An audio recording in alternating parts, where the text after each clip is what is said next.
Welcome to Min&Jean TV. You keep saying concerned. We're not concerned. Let's talk a little bit more about that alliance and your readiness to face any potential threat from the North. You've mentioned that they've already provoked. You have actually been trimming back on some joint military exercises in an effort to engage the Kim regime in dialogue. The Carnegie Endowment for International Peace has said the following about that paring back. Canceling crucial exercises detracts from Seoul's very ability to manage the threatening neighbor it has been engaging with by downgrading South Korea's military readiness and compromising its ability to conduct operations with U.S. forces. Aren't you concerned that you might not be ready if Kim lashes out? I have full confidence in our military authorities in collaboration with the U.S. military authorities to keep up that robust preparedness despite the reconstruction of the exercises. That is done to support the diplomatic track, certainly, but all the while making sure that the preparedness is not in any way undermined. But it doesn't help, certainly, that your relations with the United States are not as good as they once were. You're currently at odds over the defense cost sharing. The U.S. has rejected your offer of a 13% increase in spending and instead is demanding a 5-fold increase. How do you want to come to an agreement, and what happens if you don't?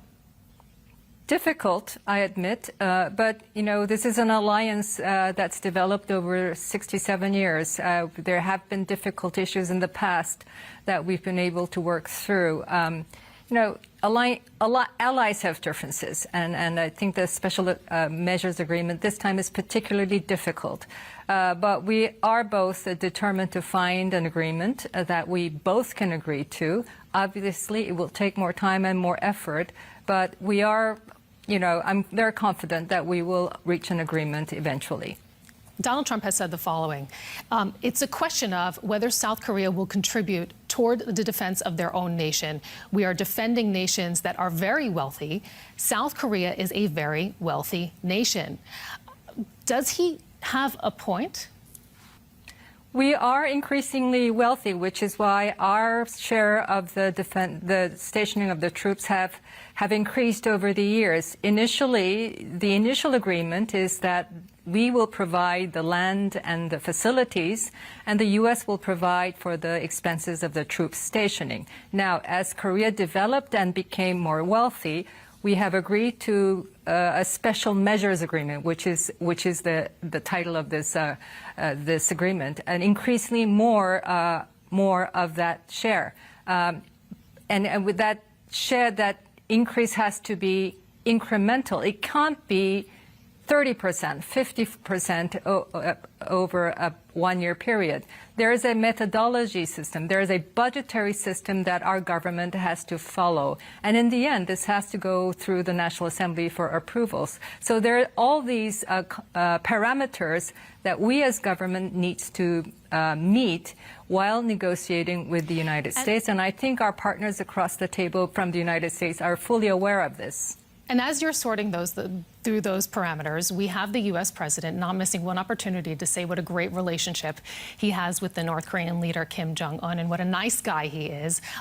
Trump has said the following: "We fell in love. No, really.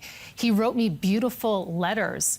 Are you concerned that Trump is speaking in such high terms about the dictator to the north and not about the democratically elected president of South Korea? I mean, you're longtime allies.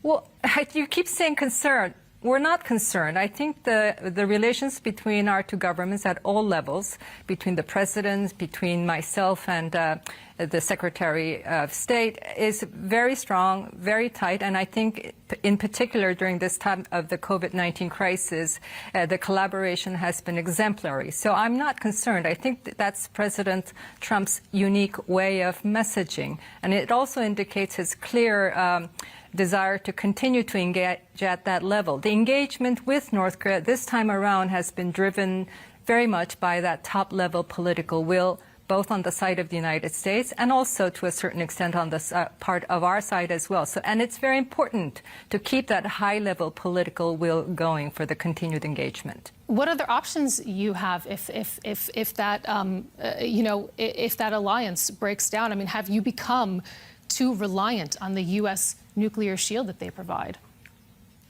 I am not at all concerned about. I don't think that's a scenario that we anticipate. I think the alliance is very strong. The U.S. is fully committed to this the security of the current the South Korea and the extension of their nuclear shield. So I don't know where you get that the possibility of that happening. I don't see that possibility. Let's talk about China, because in the meantime, China has been using the coronavirus crisis as an opportunity to assert itself in the region. There's been an arrest, the arrest rather, of democracy activists in Hong Kong, military pressure being put on Taiwan and its neighbors in the South China Sea, even going so far as to sink a Vietnamese fishing vessel. It looks like China is using the coronavirus pandemic as a regional power grab while other major powers are busy at home. Surely that must raise some red flags for you. Well, China and we had our difficult time in 2016, 2017. Post my president's visit in December 2017, I think we are largely recovering the close economic and people-to-people ties. As far as the Corona-19 virus is concerned, it first happened in China. And we were one of the first to be hit because we have lots of people traveling from back and forth to China. And I think the collaboration on the COVID-19 has been very good. We press for quick and prompt sharing of information. We underscore the importance of that, and we demonstrate that with our own actions, and we urge that on the part of China as well. We have economies under pressure right now amid this pandemic, citizens' health at stake. What do you think your part of the world will look like after this pandemic ends? I think post-coronavirus, the world will certainly be different from pre-COVID-19. I think all economies have been severely hit by this. We are rolling out domestic economic stimulus packages for our strategic industries, for our small and medium businesses, for furloughed workers, for households. But that can only go to a certain extent. We are very dependent on our trade, our investment ties with overseas. So we very much hope that that also recovers. And we can't do that by ourselves. So I do hope that our partners will also see the self-interest in recovering the global value chains, the trade and investments, the business trips.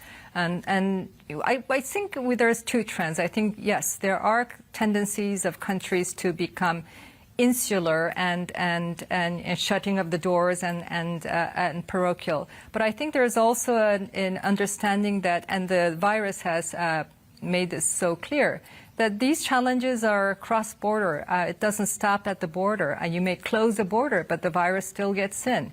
And so there's an increasing call for global coordination at various fora, at the UN, at the WHO, at the G20. And we do hope that beyond the talk, that there will be greater multilateral collaboration in overcoming not just the health crisis, but also the socioeconomic crisis as well.